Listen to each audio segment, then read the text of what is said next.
السلام علیکم ورحمۃ اللہ وبرکاتہ۔ الحمدللہ رب العالمین والصلاة والسلام علی سید الانبیاء والمرسلین وعلی آلہ وصحبہ اجمعین ومن تبعہم بإحسان الی یوم الدین، اما بعد۔ معزز ناظرین، عزیز طلباء اور طالبات، عقیدے کا جو کورس ہم نے کل سے شروع کیا ہے، آج یہ اس کا دوسرا ایپیسوڈ ہے، اور میں امید کرتا ہوں کہ کل کا جو ایپیسوڈ تھا توحید اور اس کے متعلقات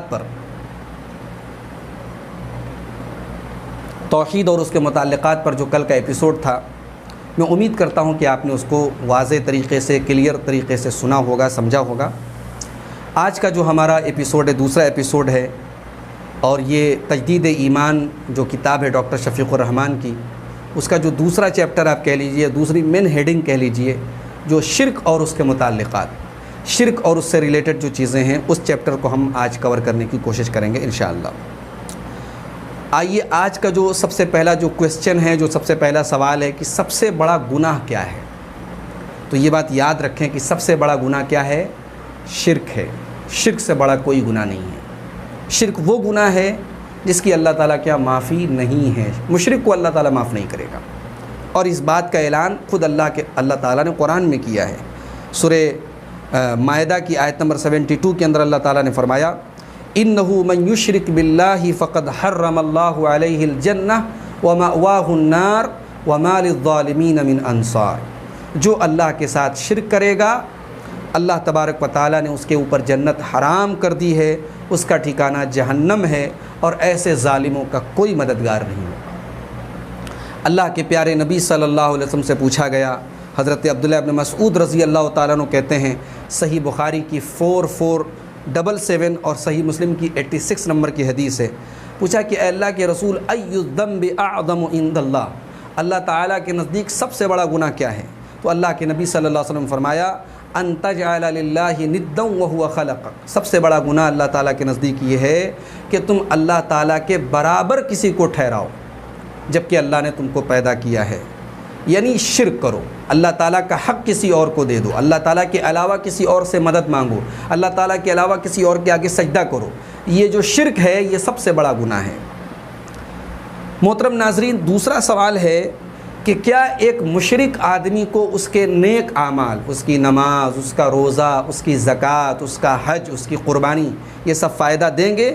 تو یہ بات یاد رکھیں کہ مشرک کو اس کا کوئی نیک عمل فائدہ نہیں دے گا، اور یہ بات خود اللہ تعالیٰ نے قرآن کے اندر بیان کی ہے۔ اللہ تعالیٰ نے سورہ انعام کی آیت نمبر 88 کے اندر، آیت نمبر 88 کے اندر اپنے جلیل القدر 18 نبیوں کا تذکرہ کرنے کے بعد اللہ نے فرمایا، وَلَوْ أَشْرَكُوا لَحَبِطَ عَنْهُمْ مَا كَانُوا يَعْمَلُونَ۔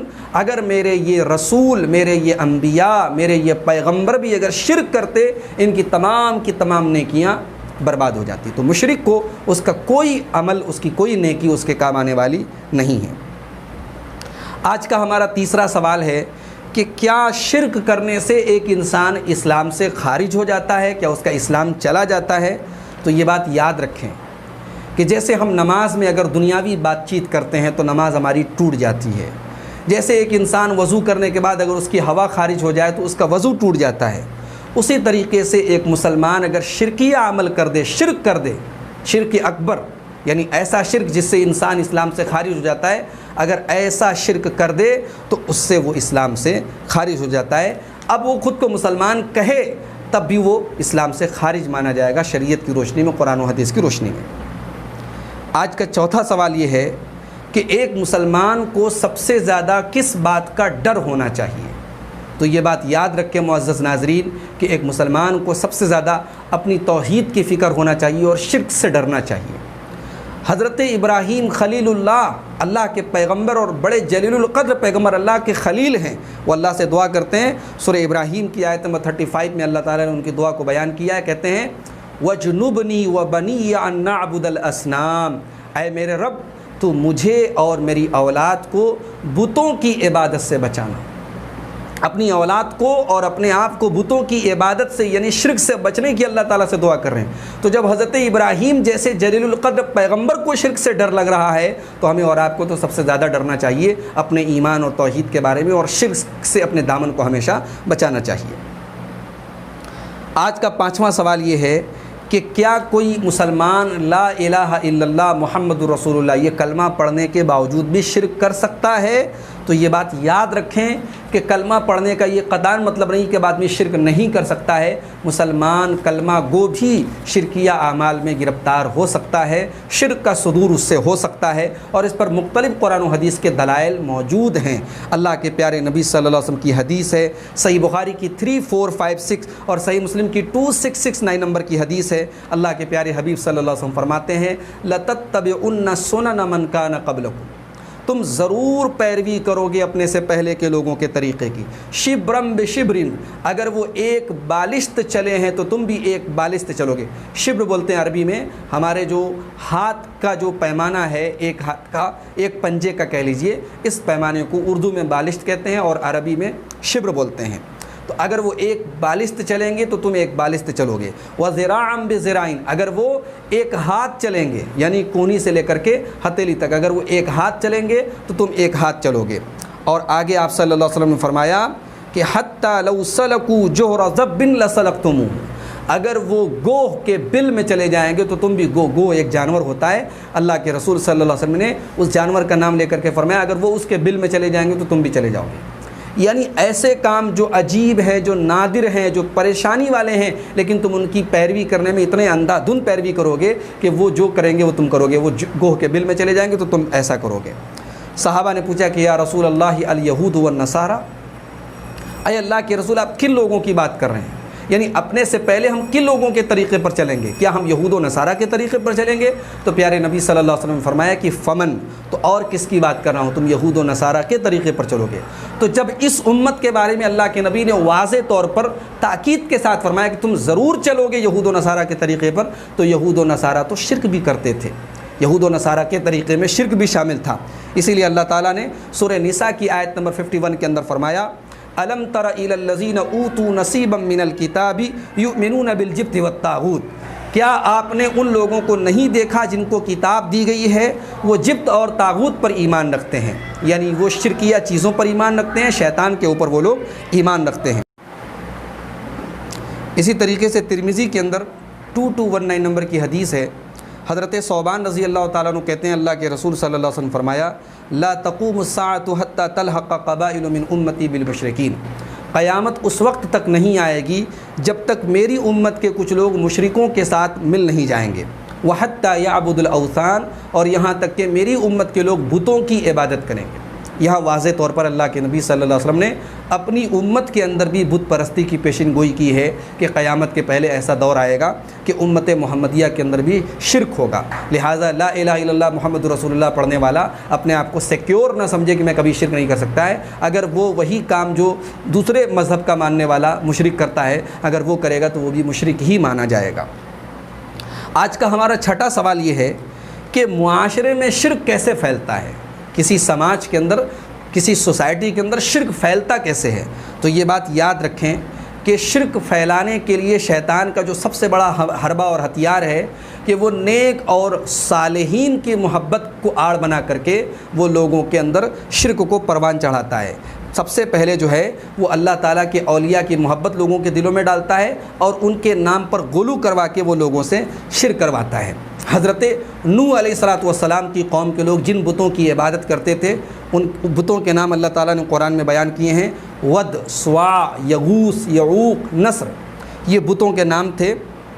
ان بتوں کے بارے میں حضرت عبداللہ ابن عباس رضی اللہ تعالیٰ عنہ کہتے ہیں، صحیح بخاری کی 4920 نمبر کی حدیث ہے، کہتے ہیں اسماء رجال صالحین من قوم نوح، یہ ود، سواع، یغوث، یعوق، نصر یہ کون لوگ تھے؟ یہ حضرت نوح علیہ السلام کی قوم کے نیک اور صالحین لوگ تھے۔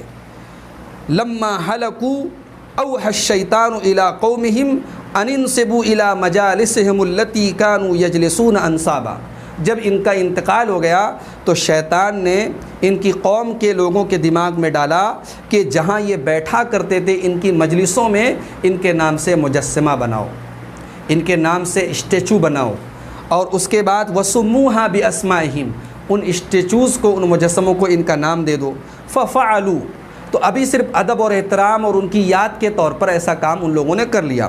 فلم تعبد، ابھی عبادت شروع نہیں ہوئی، حتی اذا ہلک اولئک، جب وہ نسل ختم ہو گئی، وتنسخ العلم، اور علم ختم ہو گیا، یعنی اگلی نسل کو یہ معلوم نہیں رہا کہ یہ کام جو ہے نیک اور صالح لوگوں کی محبت کے نام پر اور ان کے ادب کے نام پر کیا گیا تھا، عبادت، تو اگلی جنریشن ان کی محبت سے ایک قدم آگے بڑھ کر کے ان اسٹیچوز کی اور ان بتوں کی عبادت کرنے لگی۔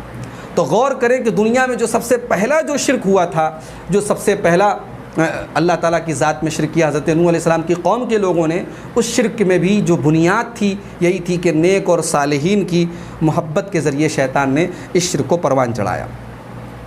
آج کا ایک اہم سوال ہمارے سامنے یہ ہے کہ کیا شیطان نے یہ جو داؤں اپنا ہے، یہ جو حملہ ہے، یہ امت محمدیہ کے ساتھ بھی کھیلا ہے؟ تو جواب ہے جی ہاں، بالکل۔ جاہل صوفیہ نے جھوٹی حدیثوں کو گڑھ کر کے اور لوگوں کے اندر گمراہی پھیلا کر کے اس طریقے کی چیزوں کو پروموٹ کیا، اور اللہ تعالیٰ کی شان میں جو ہے دوسرے لوگوں کو شریک کرنے کی کوشش کی گئی۔ مگر اللہ تعالیٰ نے جس طریقے سے یہ حدیثیں گڑھنے والے وضاع اور کذاب پیدا ہوئے، اللہ تعالیٰ نے ان کے مقابلے میں محدثین کو تیار کیا، جنہوں نے صحیح اور ضعیف، صحیح اور موضوع کو الگ کیا، اور اس طریقے کے تمام لوگوں کی قلعی کھول دی کہ کون کذاب ہے، کون وضاع ہے، اس کی حقیقت بیان کر دی۔ شیطان کا یہ وار بہرحال آج بھی جاری ہے۔ بزرگوں کے نام پر بہت کچھ ہو رہا ہے، وہی کام اگر بتوں کے نام پر ہو تو حرام ہے، وہی کام غیر مسلم کرے تو حرام ہے، وہی کام ہم اپنے بزرگوں کے بارے میں کریں، ہم نیک اور صالحین کے بارے میں کریں، اولیاء اللہ کے بارے میں کریں، تو ہم اسی عمل کو جائز سمجھنے لگتے ہیں۔ یہ شیطان کا آج یہ وار امت محمدیہ کے اندر، مسلمانوں کے اندر بھی یہ وار چل رہا ہے، اس کا یہ داؤں چل رہا ہے۔ معزز ناظرین، آج کا 8واں سوال ہمارا یہ ہے کہ شیطان کے اس وار سے بچنے کے لیے قرآن اور حدیث نے ہماری کیا تربیت کی ہے؟ اس وار سے ہم کیسے بچیں؟ قرآن نے ہمیں کیا طریقہ بتایا ہے؟ تو یہ یاد رکھیں کہ اس میں جو ہے قرآن اور حدیث نے جو تربیت کا طریقہ اپنایا ہے، سب سے پہلے اللہ تعالیٰ نے قرآن کریم میں یہ اعلان کیا ہے کہ شرک کی معافی نہیں ہے، یعنی یہ وارننگ دے دی کہ دیکھو تم شرک کرو گے تو ہم معاف نہیں کریں گے۔ اللہ تعالیٰ نے سورہ نساء کی آیت نمبر 48 میں فرمایا ان اللہ لا یغفر ان یشرک بہ ویغفر ما دون ذلک لمن یشاء، اللہ تعالیٰ شرک کو معاف نہیں کرے گا، اس کے علاوہ اس سے کمتر جو گناہ ہیں وہ معاف ہو جائیں گے، شرک معاف نہیں ہوگا۔ یہ اس تمام گناہوں میں سب سے بڑا گناہ ہے، یہ ناقابل معافی گناہ ہے۔ جب تک انسان توبہ نہیں کرے گا اور شرک سے باز نہیں آئے گا، شرک کی معافی اللہ تعالیٰ کے نہیں ہے۔ خود ہمارے پیارے نبی صلی اللہ علیہ وسلم سے اعلان کروایا گیا۔ دیکھیے کیسے تربیت کی جا رہی ہے شیطان کی اس وار سے، کہ شیطان اگر کبھی ہمیں شرک کی طرف لے کے جانے کی کوشش کرے تو ہمیں قرآن کی یہ آیتیں یاد کرنی چاہیے۔ اللہ تعالیٰ نے اپنے نبی سید البشر جناب محمد رسول اللہ صلی اللہ علیہ وسلم کے ذریعے اعلان کروایا لئن اشرکت لیحبطن عملک ولتکونن من الخاسرین۔ سورہ زمر کی آیت نمبر 65 ہے، اللہ نے فرمایا کہ اے میرے نبی اگر آپ نے بھی شرک کر دیا، حالانکہ یہ قطعاً اللہ کے نبی صلی اللہ علیہ وسلم کی جو شان ہے اور آپ کی جو ذات ہے اس سے بالا تر ہے، اللہ کے نبی صلی اللہ علیہ وسلم سے شرک کا صدور نہیں ہو سکتا، لیکن تربیت کرنے کے لیے اور امت کو بتانے کے لیے کہ شرک کتنا خطرناک گناہ ہے، اللہ تعالیٰ نے اپنے نبی سے اعلان کرایا کہ اے نبی اگر آپ نے بھی شرک کر دیا لیحبطن عملک، تو آپ کے بھی تمام اعمال برباد ہو جائیں گے، ولتکونن من الخاسرین، اور آپ خسارہ اٹھانے والوں میں سے ہو جائیں گے۔ عزیز طلبہ اور طالبات اور معزز ناظرین، آج کا جو ہمارا نواں سوال ہے عقیدہ کورس کے دوسرے ایپیسوڈ کا، کہ کیا مشرکین مکہ اللہ تبارک و تعالیٰ کو اپنا الہ مانتے تھے؟ جی ہاں، وہ الہ مانتے تھے۔ پرابلم یہ تھی کہ وہ اللہ کے ساتھ کئی اور الہ مانتے تھے۔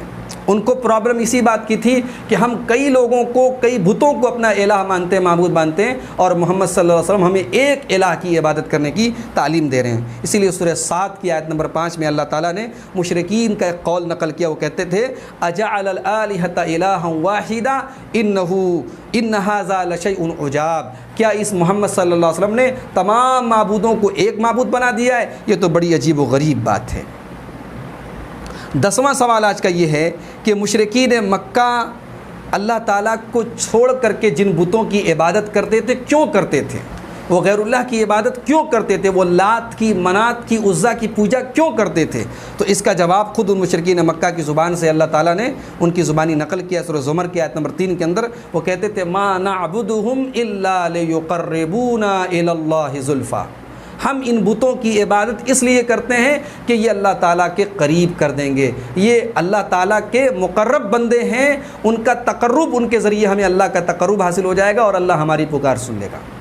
گویا ان کا یہ عقیدہ تھا کہ یہ اللہ تعالیٰ تک پہنچنے کے لیے ایک میڈیٹر ہیں اور یہ اللہ کے مقرب بندے، ان کے ذریعے ہم اللہ تعالیٰ تک اپنی بات کو پہنچا سکتے ہیں۔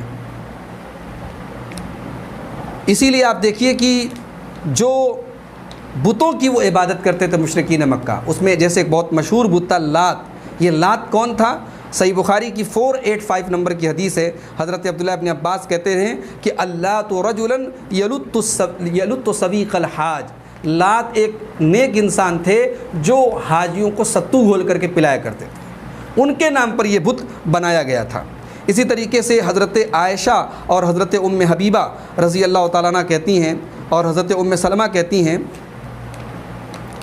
یہ صحیح بخاری کی 427 نمبر کی حدیث ہے، حضرت عائشہ کہتی ہیں کہ ام حبیبہ اور ام سلمہ ان دونوں نے حبشہ کے اندر ایک کنیسہ دیکھا، ایک گرجا گھر دیکھا، ایک چرچ دیکھا، فیہا تصاویر، وہاں کچھ تصویریں تھیں، فذکرت للنبی صلی اللہ علیہ وسلم، انہوں نے اس چرچ کا تذکرہ اللہ کے نبی صلی اللہ علیہ وسلم سے کیا تو اللہ کے نبی صلی اللہ علیہ وسلم فرمایا ان اولئک اذا کان فیہم الرجل الصالح، جب ان کے اندر کوئی نیک آدمی مر جاتا تھا، بنو علی قبرہ مسجدا، تو اس کی قبر پر وہ لوگ مسجد بنا لیتے تھے، وصوروا فیہ تلک الصور، اور اس کے اندر اس کی تصویریں بنا لیتے تھے، فاولئک شرار الخلق عند اللہ یوم القیامہ، یہ لوگ اللہ تعالیٰ کے نزدیک سب سے برے لوگ ہوں گے قیامت کے دن۔ آپ دیکھیں کہ عیسائیوں کے یہاں بھی اس زمانے میں جو شرک تھا وہ یہی تھا کہ وہ اللہ کے نیک بندوں کے مرنے کے بعد ان کی قبروں پر جو ہے عبادت شروع کر دیتے تھے، ان کی تصویروں کی عبادت کرنے لگتے تھے۔ اسی طریقے سے اللہ تعالیٰ نے سورہ اعراف کی آیت نمبر 194 کے اندر فرمایا کہ ان الذین تدعون من دون اللہ عباد امثالکم، کہ تم اللہ کو چھوڑ کر کے جن کی عبادت کرتے ہو وہ تمہارے ہی جیسے بندے ہیں۔ لہٰذا اگر کوئی یہ کہتا ہے کہ قرآن میں شرک کی جتنی آیتیں وہ صرف پتھر کے بتوں کے لیے، غلط بات ہے۔ مشرکین مکہ کے بتوں کے بارے میں بھی جو جیسا کہ آپ نے سنا کہ وہ دراصل اپنے سماج میں اور اپنے درمیان جو نیک لوگ تھے ان کے بت بنا کر کے پوجتے تھے۔ عیسائی اپنے نیک اور صالح لوگوں کے مرنے کے بعد اس کی قبر کی عبادت کرنے لگتے تھے، تو نیک اور صالح لوگوں کی عبادت کرنا بھی اسی شرک اور بت پرستی میں شامل ہے، جس کی تردید قرآن کریم نے جگہ جگہ کی ہے۔ اسی طریقے سے اللہ تعالیٰ نے سورہ نحل کی آیت نمبر 21 کے اندر فرمایا اموات غیر احیاء وما یشعرون ایان یبعثون، تم اللہ کو چھوڑ کر کے جن کی عبادت کرتے ہو وہ سب کے سب مرے ہوئے لوگ ہیں، مردہ لوگ ہیں، وہ زندہ نہیں ہیں، انہیں تو یہ بھی نہیں معلوم کہ وہ کب اٹھائے جائیں گے۔ اسی طریقے سے سورہ احقاف کی آیت نمبر 6 میں اللہ تعالیٰ نے فرمایا وَإِذَا حُشِرَ النَّاسُ كَانُوا لَهُمْ أَعْدَاءً وَكَانُوا بِعِبَادَتِهِمْ كَافِرِينَ، جب قیامت کے دن لوگوں کو جمع کیا جائے گا تو یہی لوگ جن کی یہ اللہ کو چھوڑ کر کے عبادت کرتے ہیں یہ ان کے دشمن ہو جائیں گے، وَكَانُوا بِعِبَادَتِهِمْ كَافِرِينَ، اور ان کی عبادتوں کا انکار کریں گے۔ تو آج ہم لوگوں نے ٹوٹل 11 سوالوں کو کور کیا ہے۔ آئیے ایک بار ریپیٹ کر لیتے ہیں۔ آج کا جو سب سے پہلا ہمارا سوال تھا، سب سے بڑا گناہ کیا ہے؟ جواب ہے سب سے بڑا گناہ شرک ہے، جیسا کہ عبداللہ ابن مسعود کی حدیث میں نے پڑھ کے سنائی۔ اللہ کے نبی صلی اللہ علیہ وسلم نے پوچھا کہ سب سے بڑا گناہ کیا ہے؟ اللہ کے نبی صلی اللہ علیہ وسلم فرمایا کہ سب سے بڑا گناہ یہ ہے کہ تم اللہ کے ساتھ شرک کرو، اللہ کے برابر کسی کو ٹھہراؤ۔ دوسرا سوال ہمارا یہ تھا کہ کیا مشرک کو اس کے نیک اعمال فائدہ دیں گے؟ جواب ہے بالکل نہیں دیں گے۔ اللہ تعالیٰ نے اپنے نبیوں کا نام لے کر کے قرآن میں کہا کہ اگر وہ بھی شرک کرتے تو ان کی نیکیاں برباد ہو جاتی۔ تیسرا آج کا ہمارا سوال تھا کہ کیا شرک کرنے سے ایک انسان کا اسلام چلا جاتا ہے؟ جی ہاں، نماز میں بات کرنے سے نماز ٹوٹ جاتی ہے، ہوا خارج ہونے سے وضو ٹوٹ جاتی ہے، شرکیہ عمل کرنے سے انسان اسلام سے چلا جاتا ہے۔ آج کا چوتھا سوال تھا کہ ایک مسلمان کو سب سے زیادہ کس بات سے ڈرنا چاہیے؟ سب سے زیادہ ایک مسلمان کو اپنی توحید کے بارے میں آزمائش سے ڈرنا چاہیے، اس کو شرک سے ڈرنا چاہیے۔ پانچواں سوال تھا کہ کیا لا الہ الا اللہ محمد رسول اللہ کہنے کے باوجود کوئی مسلمان شرک کر سکتا ہے؟ بالکل کر سکتا ہے۔ اس پر مختلف دلیلیں میں نے پیش کی کہ اللہ تعالیٰ کے رسول صلی اللہ علیہ وسلم نے حدیثوں میں وضاحت کی کہ تم یہود و نصارہ کے طریقے پر چلو گے، اور یہود و نصارہ کے یہاں شرک ہوتا تھا، اسی لیے اللہ کے رسول نے اپنی امت کا نام لے کر کے کہا کہ قیامت کے پہلے میری امت کے اندر بت پرستی ہوگی۔